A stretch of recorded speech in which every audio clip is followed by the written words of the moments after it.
বন্ধুরা সবাই কেমন আছে? আশা করি সবাই খুব ভালো আছো। আর দেখো আমি আজকে আবারও একটা ছোট্ট ভিডিও নিয়ে তোমাদের কাছে চলে এসেছি। আর কি ভিডিও সেটা দেখে নাও চটপট করে।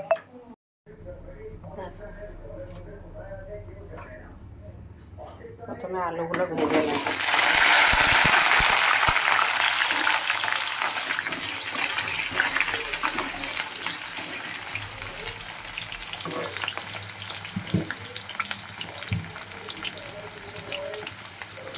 নুন দিয়ে দিচ্ছি সামান্য,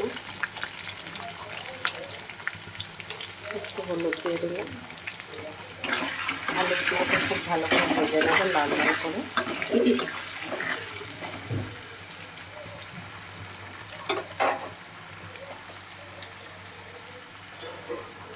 ভেজে দেবো। দেখো আলুগুলো ভেজে তুলে নিয়েছি। চিংড়ি মাছগুলো তুলে নেবো হালকা ভেজে। চিংড়ি মাছ কিন্তু খুব বেশি ভাজবো না, খুব বেশি ভাজার প্রয়োজনও নেই।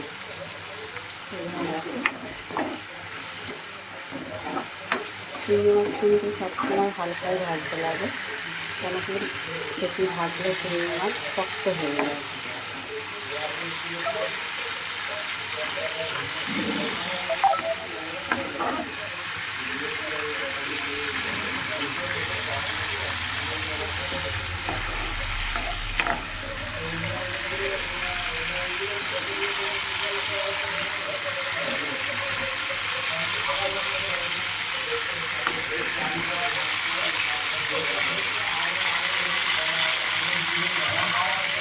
কালো জিরে ফোড়নে দিলাম,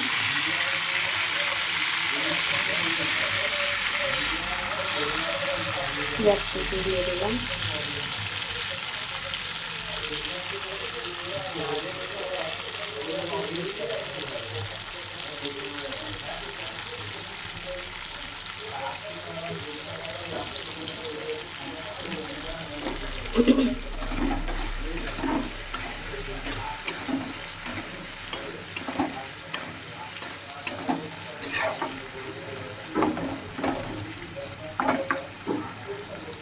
পেঁয়াজটা একটু লাল লাল করে ভাজা হবে।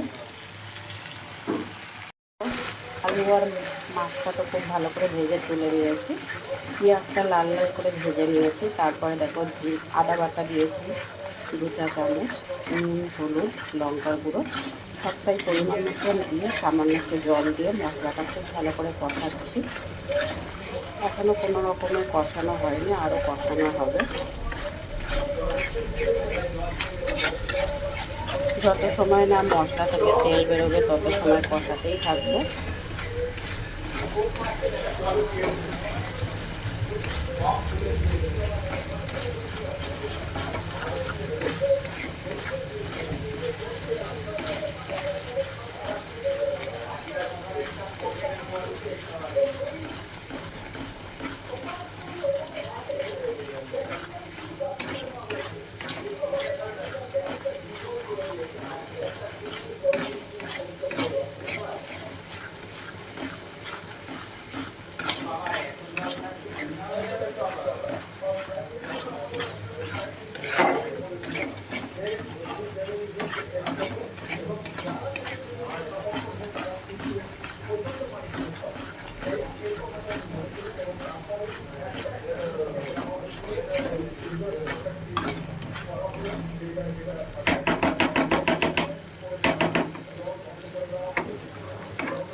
এবার আরও একটু জল দিয়ে দিচ্ছি।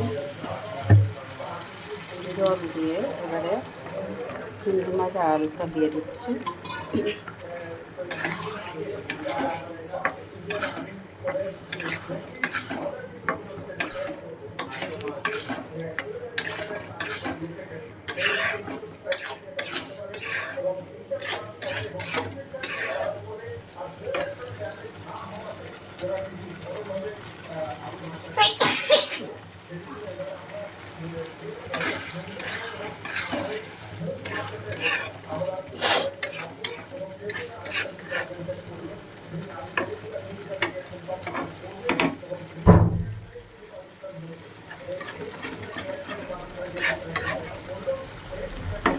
এবারে এটা দেখো, আলু আর চিংড়ি মাছটা তো দিয়ে দিয়েছি। এবার গ্যাসটা একদম কম করে দিয়ে রান্নাটা করব, আরও 5 থেকে 7 মিনিট রান্না করব, করে তারপর তোমাদেরকে দেখাবো কত দূর কী হয়েছে।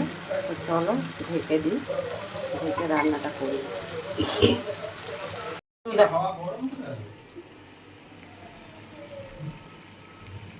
দেখো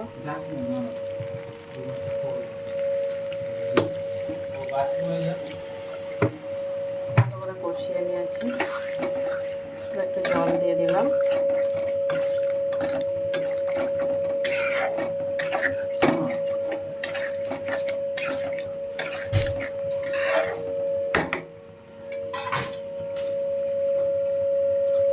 এবার চিনি দিয়ে দিচ্ছি।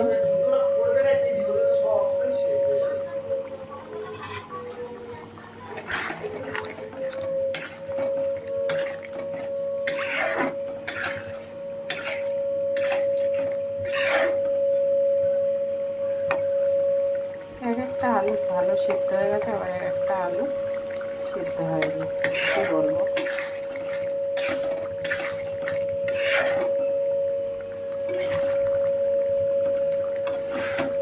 এতটা কিন্তু ঝোল রাখবো না, ঝোলটা আরও শুকিয়ে যাবে, তারপর তরকারিটা নামাবো। মোটামুটি এর মধ্যে আমার সব কিছুই দেওয়া হয়ে গেছে, চিনিও দিয়ে দিয়েছি একটু। এবারে নামিয়ে নেবো, জলটা একটু টেনে নেবে, তারপর নামিয়ে নেবো।